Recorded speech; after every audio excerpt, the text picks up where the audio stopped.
السلام علیکم ورحمۃ اللہ۔ الحمد للہ رب العالمین والصلاة والسلام علی سید الانبیاء والمرسلین۔ اللہ تبارک و تعالیٰ کا انعام اور احسان کہ اس نے ہمیں کچھ لمحوں بعد یہ موقع دیا۔ آج کے پیغام میں بس ایک چھوٹا سا عنوان حضرت جنید بغدادی رحمۃ اللہ علیہ کے عنوان سے ہے، ان کی زندگی سے متعلق ہے اور بڑا ہی خوبصورت ہے۔ جنید بغدادی رحمۃ اللہ علیہ اپنے کسی درس کے عنوان میں بیٹھے ہوئے ہیں اور اس وقت بہلول دانا سے مشہور شخص اور فضائل اعمال میں بڑا تذکرہ ہے جن کا، تو وہ تشریف لاتے ہیں اور جنید بغدادی رحمۃ اللہ علیہ سے سوال کرتے ہیں کہ شیخ ذرا مجھے اس سوال کا جواب چاہیے، بتائیے۔ تو جنید بغدادی رحمۃ اللہ علیہ فرماتے ہیں کہ جی حضرت پوچھیے، ہم جواب دیں گے۔ تو بہلول دانا رحمۃ اللہ علیہ نے پوچھا کہ ارے یہ بتاؤ کہ کھانے کے آداب کیا ہیں، کھانے کے ادب میں سے آپ کو کیا کیا معلوم ہے؟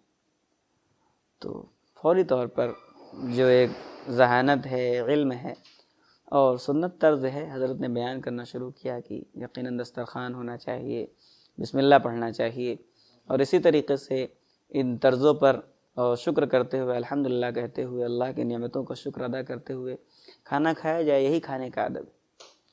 تو جنید بغدادی رحمۃ اللہ علیہ بیٹھے ہی ہیں اور بہلول رحمۃ اللہ علیہ فوراً اپنا پلہ جھاڑتے ہیں اور اٹھ کے تیزی سے چل دیتے ہیں کہ ارے بنے بیٹھے ہو علامہ، اور تمہیں کھانے تک کا ادب نہیں معلوم، کیسے آدمی ہو؟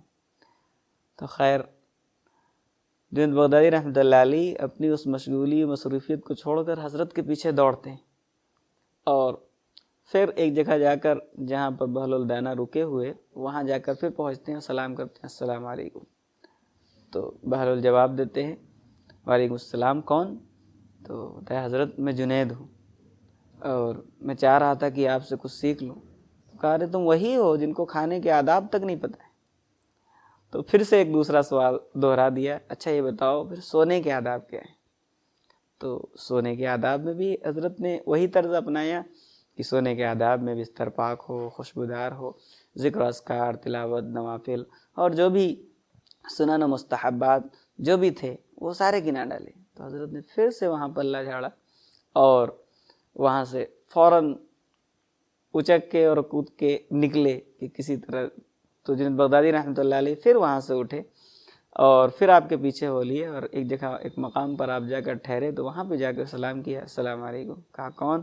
کہا جنید۔ کہا ارے تم پھر آ گئے، تمہیں تو نہ کھانے کے آداب پتہ ہیں اور نہ سونے کے آداب پتہ ہیں۔ اچھا چلو بتاؤ بولنے کا ادب کیا ہے، کس طرز پر بولنا چاہیے، کیسے بولنا چاہیے؟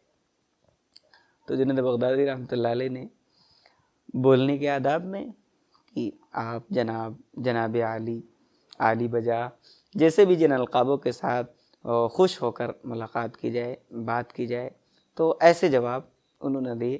تو جنید بغدادی رحمۃ اللہ علیہ نے پھر سے پلہ جھاڑا اور چلنے کے در پہ تھے تو جنید بغدادی رحمۃ اللہ علیہ فوراً قدموں میں آ گئے کہ حضرت اب میں آپ آگے نہ بڑھیں اور میں جاننا چاہتا ہوں کہ کیا حقیقت میں جو میں نے چیزیں بیان کی وہ نہیں ہے آداب میں سے، کچھ اور ادب ہے تو اس کو میں ضرور جاننا چاہوں گا۔ حضرت گزارش ہے کہ میری اس کم علمی کو معاف کر کے آپ اس کا جواب مرحمت فرما دیں۔ یہ ایسا ہی ہے کہ بعض چیز اللہ رب العزت اپنے اکابرین، اپنے قریب لوگوں پر بڑی عجیب سی کھول دیتے ہیں۔ کہ ایک شخص نے سوال کیا تھا کسی موقع سے، کہہ رہے یہ بتائیے کہ قرآن میں تو سب کچھ موجود ہے، پھر تو انہوں نے کہا جی بالکل موجود ہے، آپ غور کر کے اس کو دیکھیں اور پڑھیں تو قرآن میں سب کچھ ملے گا۔ تو انہوں نے یہ کہا تھا کہ اچھا یہ بتائیے کہ اگر کسی کے پاس 150 کلو آٹا ہو تو اس میں روٹیاں کتنی بنے گی، قرآن میں کسی آیت سے پڑھ کے دکھاؤ۔ تو انہوں نے کیا خوبصورت جواب دیا تھا، بڑا انمول جواب تھا۔ کہا ہاں بالکل قرآن میں یہ بھی موجود ہے کہ آپ کے پاس جتنا آٹا ہے اس میں روٹی کتنی پڑے گی، یہ بھی ہے قرآن میں۔ کہا کیسے؟ کہا ہاں قرآن کہتا ہے۔ ان کا ہاتھ پکڑا اور کہا چلو قرآن تو یوں کہہ رہا ہے فَاسْأَلُوا أَهْلَ الذِّكْرِ إِن كُنتُمْ لَا تَعْلَمُونَ، کہ جب کوئی امر ایسا آ جائے سامنے جس کے بارے میں تمہیں معلومات نہ ہو تو جن کو معلومات ہے ان کے پاس پہنچ جاؤ، تمہیں اس کی معلومات ہو جائے گی۔ تو قرآن کے اسلوب، اللہ کے کلام کے اسلوب یقیناً بڑے عجیب و غریب ہیں، اور اللہ والوں کے پاس بھی بڑے خزانے علم کے بھرے ہوئے ہیں۔ تو حضرت نے اولی طور پر جواب دینا شروع کیا کہ کھانے کے آداب یقیناً جو تم نے بتائے وہ بہت خوب ہیں، لیکن سب سے اولی ادب کھانے کا یہ ہے کہ تمہارا کھانا حلال ہونا چاہیے، اس میں حرام کی، جھوٹ کی، بے ایمانی کی کوئی آمیزش نہ ہو، ملاوٹ نہ ہو، کھانا تمہارا پاک ہو، اولی بات۔ تو اب سارے ادب کام کریں گے، ساری دعائیں کام کریں گی، اور اگر یہ حلال پاک غذا نہیں ہے تو پھر اس میں کوئی بھی دعا پڑھ لی جائے وہ کارآمد نہیں ہے۔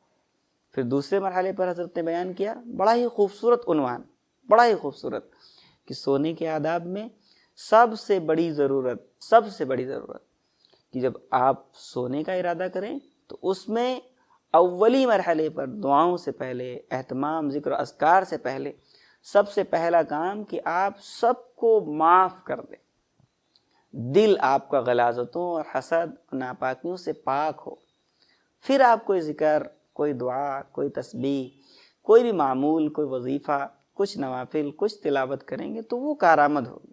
اور اگر دل حسد میں جل رہا ہو اور کنا کپٹ مکمل طور پر کھا رہی ہو، پھر کوئی بھی ذکر اذکار کوئی کارآمد نہیں ہے۔ پھر تیسرے نمبر پر فرمایا کہ جب تم بات کرو تو بات کرنے میں ضرور یہ بات تمہاری صحیح ہے کہ اس کے آداب ہوں، اور اس کے القاب کے ساتھ، اور اس کی حسن خوبی کے ساتھ، خندہ پیشانی کے ساتھ ملنا چاہیے، یہ تو ہے، لیکن اس سے اونچا ادب یہ ہے کہ جب بھی تم کسی سے بات کرنے کا ارادہ کرو تو اس میں اولی چیز کہ تم اللہ کی رضا، اللہ کی ناراضگی کو سامنے رکھ کر، اللہ کی رضا کو شامل رکھ کر بات کرو، کہ کہیں بات کرنے میں، کہیں عنوان کچھ بولنے میں اللہ کی ناراضگی نہ آئے، کوئی ایسی بات نہ ہو کہ اس سے اس کا دل رنجیدہ ہو، رنجیدہ والی باتوں سے بچنا ہے۔ تو بڑا ہی خوبصورت پیغام تھا۔ اللہ رب العزت ان تینوں باتوں کو دل میں اتار کر ان پر ہم سب کو عمل کی توفیق عنایت فرمائے، اور یقیناً اکابرین امہ سے بہت خوبصورت باتیں ملتی رہتی، رب کریم بہت زیادہ ہمیں عمل کی توفیق عنایت فرمائے۔